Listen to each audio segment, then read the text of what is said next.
হজরত মুসা আলাইহিসসালাম আল্লাহর সাথে সাক্ষাতের উদ্দেশ্যে তুর পাহাড়ের দিকে রওনা হচ্ছিলেন। পথিমধ্যেই হজরত মুসা আলাইহিসসালামের সামনে একটি পাথর পড়ল। তিনি দেখতে পেলেন যে পাথরটি কান্না করছে। পাথরটিকে কান্নারত অবস্থায় দেখে হজরত মুসা আলাইহিসসালাম সামনে এগিয়ে গেল।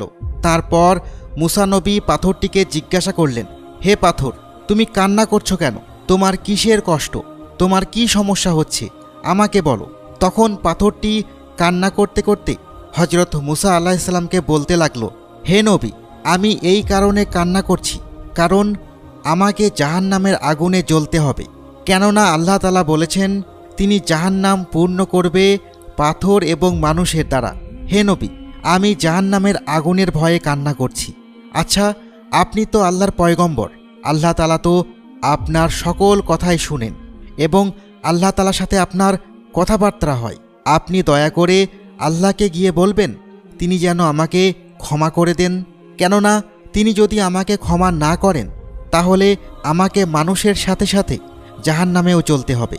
আমি জাহান্নামে জ্বলতে চাই না। আমি জাহান্নামের আগুনকে বড়ই ভয় পাই। এরপর হজরত মুসা আলাইহিসসালাম তুর পাহাড়ে গেলেন, আল্লাহকে ডাকলেন, আল্লাহর সাথে কথোপকথন করলেন। কিন্তু তিনি সেই পাথরটির কথা আল্লাহকে বলতে ভুলে গিয়েছিলেন। আল্লাহর সাথে কথা সম্পন্ন করার পর তিনি যখন ফিরে আসবেন তখনই আল্লাহ তাআলা তাকে পেছন থেকে ডাক দেয় এবং বলে, হে মুসা, তুমি কি ওই পাথরের কথা আমাকে বলতে ভুলে গিয়েছ যাকে তুমি ওয়াদা করেছিলে? তখন হজরত মুসা আলাইহিসসালাম বললেন, হে আল্লাহ তাআলা, আমি তো তার কথা বলতে ভুলেই গিয়েছি। তখন আল্লাহ তাআলা হজরত মুসা আলাইহিসসালামের উদ্দেশ্যে বললেন, হে মুসা, তুমি ওই পাথরকে গিয়ে বলো আমি তাকে ক্ষমা করে দিয়েছি এবং সে জাহান্নামের আগুনে জ্বলবে না। এর কয়েকদিন পর হজরত মুসা আলাইহিসসালাম তুর পাহাড়ে আবার যাচ্ছিলেন আল্লাহর সাথে কথা বলার উদ্দেশ্যে। পুনরায় পথিমধ্যে সেই পাথরটিকে মুসা নবী কান্নারত অবস্থায় দেখতে পেলেন।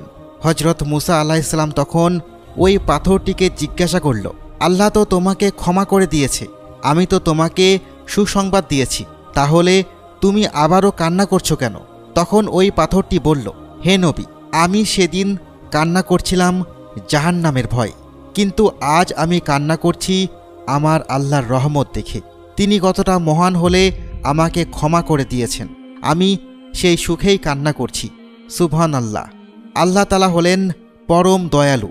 আমরা যদি আল্লাহর ভয়ে কান্না করি, পাপের কারণে তওবা করি এবং আল্লাহর রাস্তায় পুনরায় ফিরে আসি, তাহলে তিনি অবশ্যই আমাদেরকে ক্ষমা করে দিবেন এবং জান্নাত পুরস্কার দিবেন। আমিন।